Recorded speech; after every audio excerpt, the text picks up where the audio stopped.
Hey guys, Krisha here. Please be cautious of any fake comments and emails you may receive from people pretending to be Mango Research. Sean and I will never, ever contact you for investment opportunities or anything of that sort. To get in touch with the real Mango team, make sure to join our official Discord chat using the link in the description below. Stay safe out there, and remember, do it Mango. Good morning, everyone. My name is Sean Jackson, and I welcome you back to the Mango Grow for your daily analysis video. I have the beautiful, the gorgeous, the one and only, the radio voice, Krisha. Krisha, say hi. And what's up, you guys? Welcome back. Look at her, she's blushing while Bitcoin is dumping. Krisha, what are your thoughts? Initial thoughts? Jeez. Well, weakness. We're seeing weakness all across right now, right? We're seeing weakness across on the markets. Exactly. Weakness on SPY. Hell, even the Bitcoin right now is hovering underneath that 4-day 21 and the weekly 21 that we're looking at, Sean. What are your thoughts on this? Where do you think this goes? Does the dump continue? Yields are down as well, and Dixie's still going sideways. Now, everyone's talking about the Evergrande situation, but I don't want to make this video about fundamentals. I do want to say, though, that at Mango, we have been tracking the Evergrande situation far before most people have been looking at it. In fact, now it's on everyone's mind. It's on everyone's lips. Mainstream media is on all about it, which is one of the reasons why we decided to take a step back and allow the charts to tell us the story. Why? Because, well, the price action will reflect the news before the news is actually out there. The time to have been looking at the Evergrande situation was a while ago, and in fact we did bring this up on Discord on the C chat a while ago, and in fact let me go ahead and pull it up really quickly for you guys before we start today's TA. And right over here you guys can see, and this will give you guys an idea of how I decided to play my trades leading into this possible event, right, to keep myself safe, right? And right over here, Krisha, you can see that a while ago, I posted a link to the Evergrande situation. I said, this is what I've been tracking. I didn't want to fearmonger, get too fuddish, and I still want to decipher whether the fears of this is already being priced in or whether people are completely downplaying this. So I had been tracking this for a while before I had posted this, and I just wasn't sure whether this had picked up enough attention by the markets to warrant just simply following the price. So what I decided to do was, you know what, all the indicators are saying, hey Sean, you have to remain bullish, even though there were a couple of things saying, you know what, there are some bear signs. Most of it was bullish, right? So right over here, thing is, I literally have only a couple of bearish TA signs while far more bullish signs. So just following and being ready for any sort of systematic contagion or liquidity event. So what was I doing instead? How was I managing it? How was I trading into this event? Well, I was essentially keeping away from mid-leverage plays, or even so anything up to mid-leverage plays I was avoiding, right? Keeping leverage really low, more for convenience tool, and getting ready for any buy opportunity. So even though we were tracking this for a while, we decided, you know what, we're going to be using this as a buy opportunity. So yes, we are still remaining long-term bullish over here, and we did buy Bitcoin over here, just to give you guys some context. And yeah, let's get into the TA and give you guys why, or rather ideas as to why we are bullish and what will change that. Okay, so Krisha, any thoughts before I start? No, I think we can get on over to the TA. Okay, cool. So right over here, we are looking at the 1 week time frame, and Krisha, we are closing a 4-day, so I want to go ahead and switch on over to the 4-day time frame on the dashboard over here. By the way, guys, available at app.mangoresearch.co. I especially recommend you guys use this if you guys are using the free version of TradingView, because you guys get free access to the 4-day time frame on app.mangoresearch.co, and it's not available on TradingView. So you guys get access to the 2-day time frame, the 4-day time frame, the 1 week, the 1 day, and the 2-day. And I believe TradingView does not give you access to the 2-day and the 4-day, right, Krisha? Right. Yeah. So you guys can get access to the 2-day and the 4-day time frames right over here on app.mangoresearch.co. So Right off the back, Kushal, what I'm going to do is I'm going to go ahead and turn on our 4-day SNR levels, right? Again, automatically drawn by the dashboard for you guys. And this was a major level that I've been looking at all the way from August. If you guys do remember, if you guys have been following on and keeping notes, this was my major level that I was looking at around $52,000. We came up against that level. Unfortunately, we were not able to break above it, right? The first test, we kind of held it, but then put in a new high and boom, smacked towards the bottom. Ever since then, that level was not revisited. What did we do instead? Well, we came down and revisited a support level right over here, wicked right off it, Kusha, at around $40,000 yesterday. So all fundamentals aside, okay, let's say you take away the news completely. You had no access to the news channels whatsoever, right? Are you telling me that there was no way to play the support and resistance trade here, Krisha? No, of course there was. I mean, you're seeing it drawn right in front of you right now. In fact, that seemed to have been like the foolproof sort of, way to go, because look at how profitable these ranges have been, taking the long from the support here at around 40K, going all the way up to that 50K region, and then taking a short down, just playing the ranges. Yesterday we spoke about the 21 EMA. Right now price is hovering below that 4-day 21 EMA, and hey, you know what, we close underneath the 4-day 21 EMA. I'm saying that this picture suddenly is tilting more bearish. We might see it continue to the downside. Exactly. So the point I'm trying to make over here, guys, is that when pertaining to mainstream news, right, when a lot of information is already out there, what you are more concerned with is how all the market participants are voting, right? Which is why it is way better, right, to be looking at price action as opposed to just following the news and reacting to it and getting scared to it, right? If, let's say, mainstream media was promoting something really, really bearish and we start seeing these levels break towards the upside, well, that's information for you, right? Now, what do we see instead? Well, we saw price come down and bounce on support. So do we get bearish over here? No.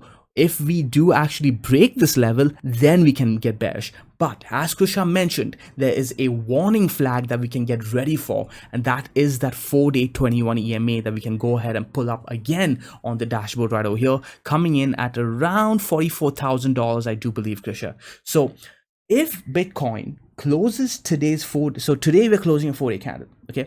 If we close a 4-day candle underneath this 21 EMA over here, that's going to be the first warning sign. We talked about this yesterday as well. Go ahead and watch yesterday's video. The 4-day 21 EMA has been a good guide historically to stay bullish for your midterm to long-term trades, right? When we lost it over here, you can see that Bitcoin went into that massive downside move. Now, if we lose again, I'm going to be looking at this as a big warning flag, and we have to get ready for us then losing that $40,000 level as well. And if we do lose that, I'd be looking, Kusha, minimum down to around the $30,000 region, perhaps even more. We can talk about that very soon.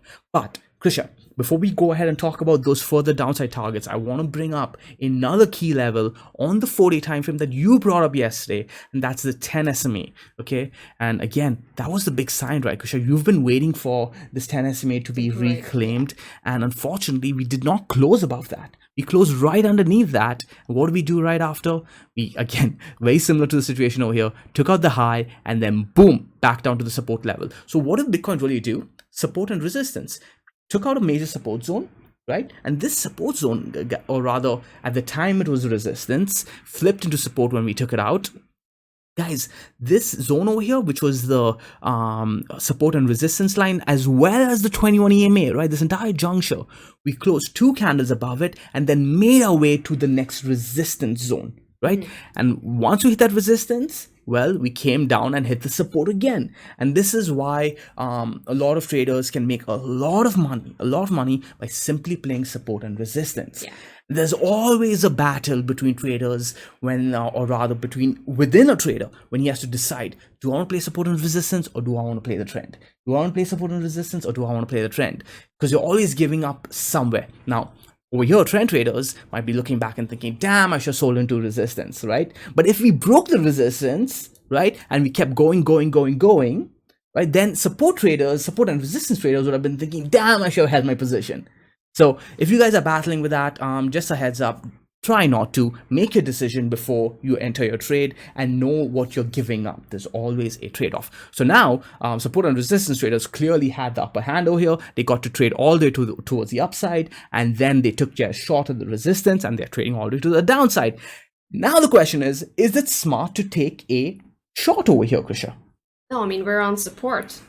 This is 4-day support. I mean, shorting support is just never recommended. You have very little time to really wait to really figure out whether or not this wants to see continuation to the downside, and then always take it on the retest, because oftentimes what do you see, right? Take the 10 SMA right there. We broke into the 10 SMA. We've got 2 retests, in fact 3 retests of the 10 SMA, and then continuation to the downside. You can take your short positions on the retests. It's just a more comfortable trade to be in. Yep. Exactly. In fact, for my long-term positions, for our long-term positions, in fact, Christian and I were looking to buy over here, and we did buy over here, and we got in our positions at around $42,000. But again, we are looking for a longer term trade over there that we will talk about. Maybe not in today's video because we don't have time, but in tomorrow's video for sure we will be talking about that. Because I do want to bring up something else. I'm going to go ahead and turn off the 21 EMAs and the 55 EMA. I'm going to also turn off the 4-day SNR levels. Okay. And what I want to bring up is the daily SNR levels. Now, what I'm doing over here is I'm keeping on the 4-day time frame, okay, but we are drawing the daily SNR levels on the 4-day. And again, this is one of the features I love of the dashboard, that you can stick to one time frame but derive the support and resistance levels of another time frame. And I really like the confluence right over here that we are seeing between the 4-day and the daily SNR levels. This level over here, Kusha, at around $40,000 is also a daily level. The zone, in fact, over here is also a daily zone. So this is a strong support zone. But what does that mean? It means that if we lose that zone, it also means strong weakness, because strong support should hold if you want to see market strength. If strong support is lost, well, that shows strength by the bears. The bears are now in control. So losing this zone over here, Krisha, minimum target I'll be looking towards, well, this support level drawn for us at 35,000 or 36,000. Lose that, I'll be looking down towards this bottom zone over here at around $32,000 to $30,000. Wouldn't be a good look. I want to go ahead and take a quick look at the daily time frame, and let's see how the daily reacted off these levels. And you can see we bounced off the support level over here, gave you a nice little retest of this level. Perhaps you're looking to short that lower high and back down to the support zone, wicking off it as we speak. So those are my thoughts, Kusha. Again, we're sitting on the 4-day support levels. 4-day 21 EMA does need to hold. I want to go ahead and pull that up for you guys really quickly. The 4-day 21 EMA coming in at this level here at around $44,000 would be even better if we can see close over that daily level around $45,000. If we can see that bounce today, it would be great, but we gotta wait for it. Closes in about 18 to 19 hours, so it's not going to be a long wait. Let's just say that. Yep, and I do want to quickly move on over to the dashboard, Krishan. I want to show people what's going on over here, because we did not show this yesterday. And in fact, the lower time frames were really getting this on the dashboard. So if you guys were trading this against the news, perhaps the lower time frames would have given you guys that a heads up over here. So you guys can see that on the 4-hour time frame, we did get some short calls around 2 days ago on Ethereum, for example, on Cardano as well. So the market was showing weakness against the USD pairings. In fact, let's go ahead and filter out only the USD pairings. And yeah, so Avalanche as well, ADA, Solana, ETH, well, they were all giving signs of weakness. Bitcoin a little bit later than that. But Kusha, on the actual charts, if we switch on over to the 4-hour time frame, there was weakness right over here. You can see the structure, right, that we broke. We lost this 4-hour structure over here, and then again we drove right down and then lost this horizontal right over here. These weren't good signs. But after all of this, right, you have to ask yourself this question: the lower time frames fell over, but the weekly time frames are still holding strong. And ignore this, ignore this, guys. Krishna and I were just fooling around, and yeah, we have a target for Bitcoin all the way down to 1500. Yeah, but as long as you're holding the Tenkin, the 21 EMA, right? The lower time frames did give you those calls to actually break for the break towards the downside. But the way we were looking at it is as, hey, the lower time frames are telling us get ready for that buy opportunity. Right. So there are multiple ways that you guys can play the dashboard. You can either use it to get out of your trades, right? Let's say you're on long positions and the lower time frames are beginning to look weak. You can start de-risking your trades and start looking to reposition lower. Or you can just say, hey, you know what, I'm just going to completely get out and wait for some strength before I get back in. Or you can say, you know what, I'm going to hold off on my buys, because Kush and I were looking to be buyers of Bitcoin and even Avalanche for that matter. I wanted to increase my position on that. And we got those buys yesterday. Now, the question is, are we going to be right on that? Are we going to be wrong on that, right? We aren't oracles, but we do have invalidation points. We talked about our invalidation points on Bitcoin, and those key levels are yet to be broken. And that's all we have for you today. Krisha, any final thoughts? No, I think we've covered it all. All right, so until tomorrow's video, do the mango way, do the easy way, do the stress-free way. Ciao. Ciao, guys.